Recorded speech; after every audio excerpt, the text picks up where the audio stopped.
की बात है।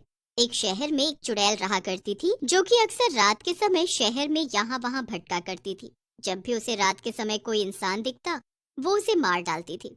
ये करके उसे काफी सुकून मिलता था और उसे ये करके ताकत भी मिलती थी। एक दिन आधी रात में जब चुड़ैल हर रोज की तरह शहर में भटक रही थी तब वो सोचती है, ओहो, आजकल तो मेरे पास करने को कुछ खास है ही नहीं। अब तो मैं अपनी जिंदगी से काफी ऊब चुकी हूँ। क्या वही हर रोज का रात में भटकना और लोगों को मारना। हाँ चलो अब कुछ नया करते हैं। इतना कहकर चुड़ैल भटकते भटकते शहर से बाहर निकल जाती है और तभी उसे शहर के बाहर सुनसान जगह पर एक बड़ा सा घर दिखाई देता है। वो भी शहर से बाहर, ऐसी जगह पर। लगता है ये किसी अमीर आदमी का फार्म हाउस है। चलो अंदर चलकर देखती हूँ क्या है। और जब वो गेट खोलकर अंदर जाती है तो देखती है कि घर के ठीक सामने एक बगीचा भी था जहाँ कुछ फूल लगे हुए थे। ये घर तो सचमुच काफी बड़ा है, पर सब लाइट्स ऑफ है। शायद यहाँ कोई है नहीं। तभी चुड़ैल को गार्डन से कुछ आवाज सुनाई देती है। अरे ये आवाज कैसी? लगता है यहाँ कोई है। ऐसा लग रहा था मानो कोई गार्डन में मिट्टी खोद कर निकाल रहा हो। चुड़ैल एक पेड़ के पीछे छुपकर गार्डन में देखने लगती है। वहाँ पर एक आदमी था जो कि एक बड़ा सा गड्ढा खोद रहा था। अरे आखिर ये आदमी इतना बड़ा गड्ढा खोद किसके लिए रहा है? कुछ समझ नहीं आ रहा। चुड़ैल उसे चुपचाप देखती रहती है।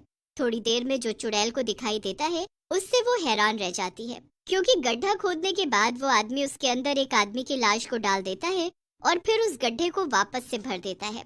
ओहो, ये आदमी तो खूनी निकला। अब आएगा न मजा। उधर आदमी खुद से बातें कर रहा था। लो हो गया मेरा काम खत्म। अरे ये क्या, मैं एक चीज तो भूल ही गया। आदमी उस गड्ढे के ऊपर एक सुंदर फूल लगा देता है। चलो अब चलता हूँ यहाँ से। अच्छा हुआ किसी के बिना देखे काम खत्म हो गया। अब चैन से सोऊंगा। तभी ये सुनकर चुड़ैल आदमी के सामने आ जाती है और उससे कहती है, शायद तुझे पता नहीं पर किसी ने तो तुझे देख लिया है। क्या? एक चुड़ैल? आखिर तुम यहाँ कैसे आई? और क्या तुमने सब कुछ देख लिया? हाँ मैंने सब देख लिया, पर एक बात समझ नहीं आई। ये लोगों को मारने का काम तो मेरा है, पर तुमने इस आदमी को क्यों मारा और फिर फूल भी लगा दिया? इस हिसाब से तो इस बगीचे में जितने भी फूल मौजूद हैं, उन सब फूल के नीचे। अरे नहीं नहीं, ऐसा कुछ भी नहीं है। वो तो मैं बस। चुप हो जा। मैं सब कुछ वैसे ही समझ गई हूँ। अब मुझसे झूठ बोलने का कोई फायदा नहीं। मैं चुड़ैल हूँ, चुड़ैल, इंसान नहीं जो तू मुझसे कुछ भी छिपा लेगा। चल अब जल्दी से ये बता, अब तक कितने लोगों को मारकर यहाँ दफनाया है तूने और क्यों? सिर्फ 3 लोगों को। हाँ, यहाँ इस बगीचे में फूल भी 3 ही हैं। अब जल्दी से आगे बता। हाँ वो ये मेरा ही फार्म हाउस है और ये तीनों लोग मेरे रिश्तेदार थे। सारी प्रॉपर्टी मुझे मिल जाए इसलिए मैंने ये सब किया। अच्छा, तो अब तू मुझे जल्दी से ये बता कि अगर मैं अभी तुझे यहाँ मारकर दफना दूं तो फिर ये प्रॉपर्टी किसे मिलेगी? हाँ? नहीं नहीं प्लीज मुझे माफ कर दो। मैं दोबारा ऐसा नहीं करूँगा। मुझे यहाँ से जाने दो। नहीं, बिल्कुल नहीं। तू तो पहले से इतने लोगों को मार चुका है। तुझे छोड़ने का क्या मतलब? तुझे मारूंगी तो मुझे भी एक दोस्त मिल जाएगा। क्या क्या मतलब?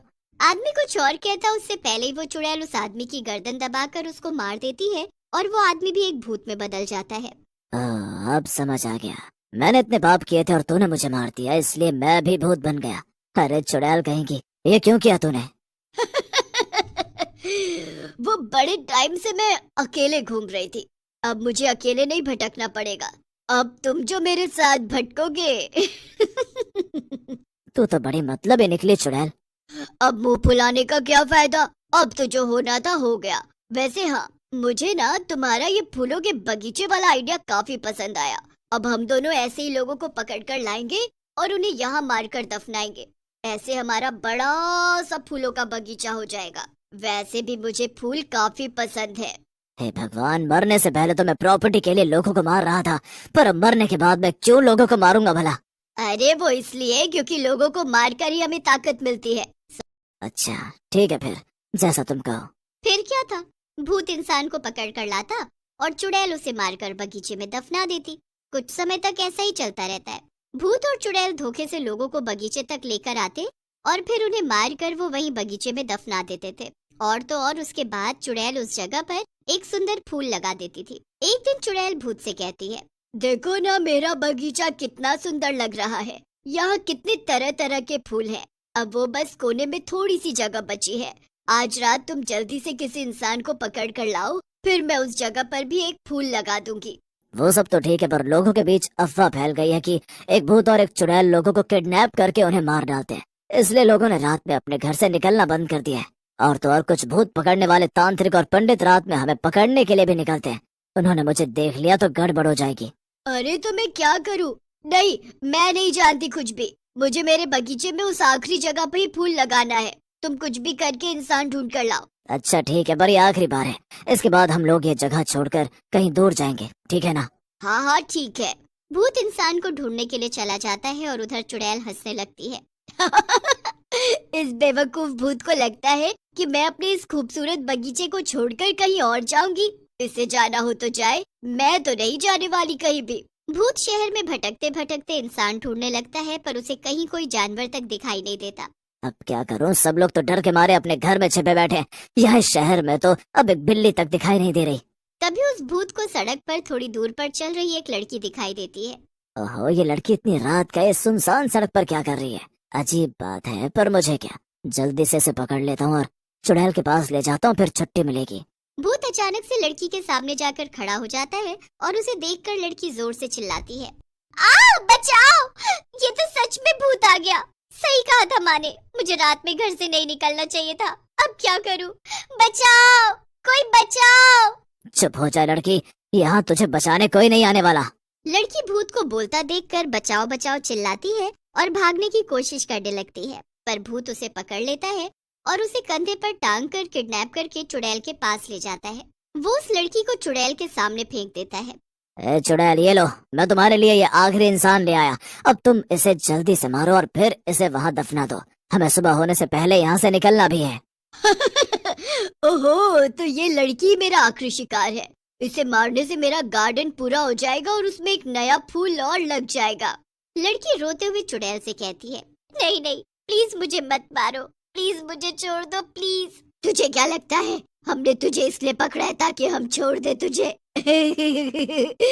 अजीब बेवकूफ लड़की है तू भी। चल, मैं तुझे बताती हूँ कि मैं तेरे साथ क्या करने वाली हूँ। अरे अब तुम ये टाइम पास क्यों कर रही हो? जल्दी से इसे मारो ना, हमें यहाँ से निकलना भी तो है। अरे तुम चुप करो, क्या बार बार वही बात कर रहे हो? मुझे इससे बात करने तो समझे। हाँ तो मैं कहा थी, पहले मैं तुम्हें मार दूंगी और फिर मैं तुम्हें मेरे गार्डन की उस सुंदर सी जगह पर दफना दूंगी। और हाँ, उसके बाद मैं वहाँ एक फूल लगाऊंगी और फिर मेरे गार्डन में इतने सारे खूबसूरत फूल हो जाएंगे। ओह अच्छा, और अगर उससे पहले ही मैं तुम दोनों को मार दूं तो? लड़की की बात सुनकर भूत और चुड़ैल दोनों हैरान रह जाते हैं। ये सब तुम क्या कह रही हो? लगता है अपने मौत की खबर सुनकर ये लड़की पागल हो गई है, वरना ये ऐसी बातें क्यों करती भला? अब मुझे लगता है तुझे मार देना चाहिए, तेरे जाने का समय हो गया है। पागल मैं नहीं, तुम दोनों, खासकर ये भूत। अगर पूरे शहर में रात में कोई आदमी तक घर से बाहर नहीं निकल रहा था, तो भला एक लड़की अकेले बाहर क्यों निकलेगी? ये नहीं सोचा तुम लोगों ने? क्या मतलब है तुम्हारा? मेरा मतलब ये है कि तुम मुझे यहाँ लेकर नहीं आए हो, बल्कि मैं खुद अपनी मर्जी से यहाँ आई हूँ। और मैं कोई आम लड़की नहीं हूँ। मैंने कई तांत्रिकों से भूतों को पकड़कर खत्म करने की खास ट्रेनिंग ली है। और अब तुम दोनों मुझसे बचकर कहीं नहीं जा सकते। ये सब तू क्या कह रही है? सब सच कह रही हूँ मैं। इतना कहकर लड़की अब भभूत निकालती है और उसे भूत और चुड़ैल पर डाल देती है, जिससे वो दोनों एकदम छोटे छोटे हो जाते हैं। अरे ये क्या हुआ? हम इतने छोटे क्यों हो गए? ए लड़की, हमें जल्दी से पहले जैसा कर दे, वरना अच्छा नहीं होगा। वरना क्या ही कर लोगी तुम अब? लड़की उन दोनों को अपने हाथ से पकड़कर उठा लेती है और उन्हें एक बोतल के अंदर डालकर कैद कर देती है। अब तुम दोनों इसी के अंदर कैद रहो और अब इस शहर में किसी को बाहर निकलने से पहले 2 बार सोचना नहीं पड़ेगा। लड़की उस बोतल को अपने पास बैग में रखकर ले जाती है और शहर वाले फिर से आजाद होकर घूमने लगते हैं।